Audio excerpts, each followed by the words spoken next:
I'm here with my Dash personal donut maker and a box of Streit's potato pancake latke mix. The question is, will it donut? Counter cooking. No kitchen? No problem. It's been Hanukkah for the past 6 or 7 days, and I was in Whole Foods the other day, and they have a whole bunch of Hanukkah food on an end cap on sale, and they had this potato pancake mix, and it looked pretty good, and I was curious to see how this would work in these Dash mini appliances. So let's check this out. What I liked about this one was the ingredients. It has very few ingredients. They're only dehydrated potatoes, potato starch, dehydrated onions, salt, and olive oil. So these are clean ingredients, no crazy chemicals. And for directions, this says that this package contains 2 bags of potato pancake mix. For both bags, which is 6 ounces, it makes about 20 pancakes. For 1 bag, which is 3 ounces, it makes about 10 pancakes. So that's what I'm gonna do. I'm gonna do 1 bag at a time. It says in a medium bowl, beat 1 large egg with a fork until blended. Add 1 cup of cold water and mix well. Stir in contents of 1 bag and let stand 5 to 10 minutes. Heat a large frying pan with a thin layer of oil. Stir the batter before dropping a tablespoon into the hot oil. Fry the pancake on both sides until they're golden brown. I'm using a large measuring cup as a mixing bowl. There's my egg. There's a cup of water. There's the water with the egg mixed in. And let's add the packet of potato mix. I am expecting this to expand a little bit, but maybe not. Maybe the potatoes will just absorb the liquid, and this is what we'll have. Now I'm gonna let this stand for 10 minutes. It's been about 7 minutes. This is what's going on. All of the dehydrated potatoes have absorbed the liquid. It smells really good. It has like an oniony aroma. I'm here with my Dash mini griddle. So before I do anything else, let's make a potato pancake in the mini griddle just to see how it comes out and how this mixture just kind of works in the most basic of these appliances. Is it going to rise? I don't think it's going to really puff up much or rise much. There's really nothing in there that should make it do that. Well, maybe the egg would, but let's shut this and see what happens. It's been 4 minutes. And I do see this rising just a little bit because the top is like coming up. So let's see what's going on. That's what the potato pancake looks like so far. Let's see what the bottom looks like. And I need a spatula, but all my spatulas are in the dishwasher. That's what the bottom looks like. You could see that they're still really, really pale. Like I don't really see any browning. I did not use any oil, of course, because of the nonstick griddle, but let's cook this for another 4 minutes and let's see what happens if we get some more browning on this. So that would be 8 minutes in total. It has now been 8 minutes and let's see what's going on in here. So it's just a little bit darker, not a whole lot darker. There's the other side. It's looking pretty good. So I'm going to say that is done.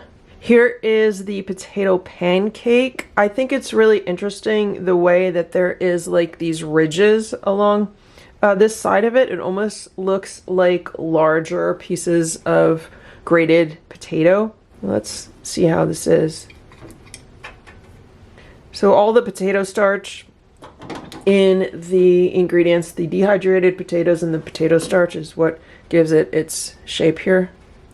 It's very soft inside and the outside is just a little bit crispy, but not very crispy because we really didn't use any oil and we didn't fry it. We basically baked it. It tastes good, but it reminds me of eating like a mashed potato patty. That's really the consistency of this, like mashed potatoes. And now that I think about it, this mix would be like perfect for making croquettes with like leftover chicken or leftover turkey or leftover salmon. By making this mix and then adding some of the, leftovers in it and then frying it or baking it, that would be like a perfect croquette. It's a little bit gummy. So the question is, how can we turn this into a donut? We're gonna have to add something to it to make it rise. So that would be some baking powder. And I also think it's going to need something to give it a little bit more structure. So I think it needs a little bit of flour. I'm going to add some all-purpose flour to it. The way it is right now, this is really like a mashed potato patty. Here's what's left of the potato batter. I'm actually debating, like, do I put another egg in here? Let's try it with some flour and some baking powder and see how it comes out in the donut maker. I am going to add a 1/4 cup of flour and a 1/4 teaspoon of baking powder. And let's stir that in.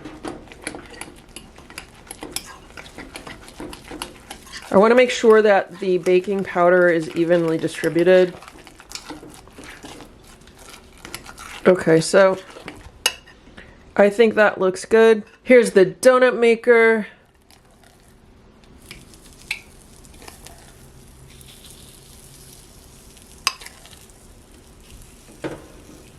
I'm filling it up like this. It's kind of like a heaping portion of it. And let's shut this and come back in about 8 minutes. It's been 8 minutes. I definitely see some rising going on. The top of this is almost a 1/2 inch above the bottom of this appliance. So let's open it up and see what we have inside. Wow, look at that. That looks so good. The question now is it going to deflate or is it going to hold its shape? Let's see if we could get it out.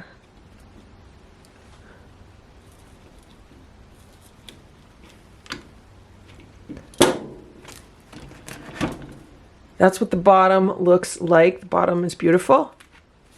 And the top looks good also. Here's our potato pancake donut, and I'm gonna let this rest about 5 or 10 minutes.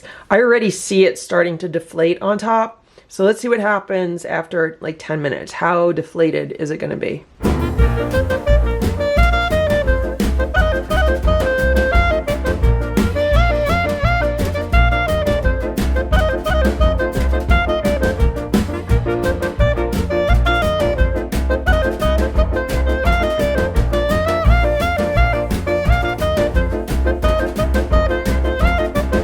It's been 10 minutes now, and this is what the donut is looking like. There's one side. There's the other side. The bottom side is really warm. I probably should have put this on a cooling rack instead of a plate. So as you could see, I mean, it's a donut, but at the same time, it's like a flattened donut a little bit. I wouldn't say it's as flat as a pancake, but it is definitely a little bit flat on both sides. So let's cut this in half. It's really hot still. And that's what it looks like inside. It is quite heavy from all of the potato. Let's give this a taste. It tastes like a potato pancake. This reminds me of a mashed potato donut because it's so soft inside. It's like a mashed potato inside, basically. It's good, and I'm really happy with it. The flavor is great.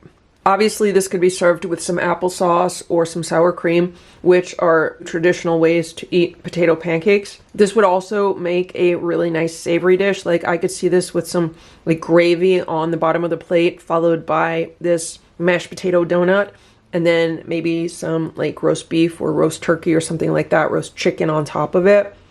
That would be wonderful. Let's see if we could cut this in half. Like, what if we wanted to try to make a sandwich with it? Like, will this cut in half this way? It's kind of gummy, but not like chewy gummy. It's just like a different texture. It's not like a typical just wheat flour cake batter texture kind of thing. See it? It did hold together. See the texture? It's basically if mashed potatoes were a bagel or a donut. That's like the texture of it. This would make a really interesting sandwich to put something in between there and then eat it that way. I have some leftover kibasi. I'm going to heat some of this up in my Dash mini griddle, and then let's see how it makes a sandwich on the potato pancake donut. Here's my grilled kibasi.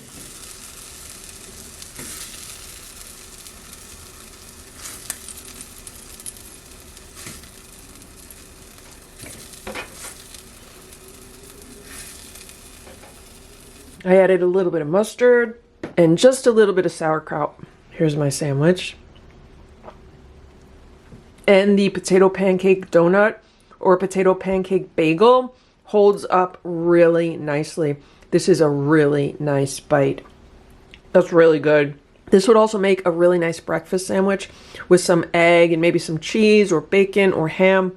That would go perfectly on a potato pancake bagel or a potato pancake donut, or even just 2 potato pancakes. Use them as like bread and that would work well. And finally, let's check out the waffle maker and see how it does in the waffle maker. So I am using what's left of the batter, and this batter does have the additional flour and the additional baking powder. And the only difference that really did was it did make it a little like lighter and fluffier. It wasn't as dense as the first one was. So here we go. It's been 5 minutes. There's a lot of rising going on here. Look at that. I definitely put too much of the batter into this waffle maker.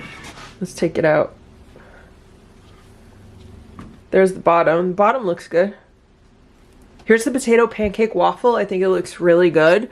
And I'm going to eat this with some applesauce on top. I'm going to eat at least half of it with applesauce on top.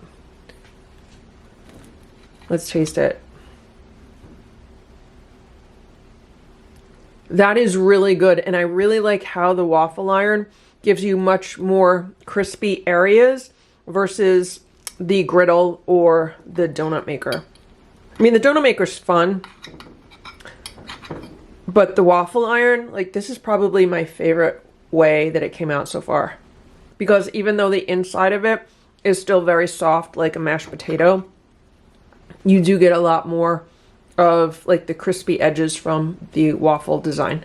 If the lighting has been changing, I apologize, but the sun keeps going in and out, so it keeps changing how things look. So yeah, I'm super happy with this waffle. I think it came out really good. And so that is just some of the many ways that you can use this potato pancake mix in these Dash mini appliances. I hope this video was helpful for you. If it was, please give it a thumbs up. Please subscribe to this channel if you'd like to see what else we can make in these Dash mini appliances. Thanks so much for watching. Have a great day. And happy Hanukkah to all of my Jewish friends.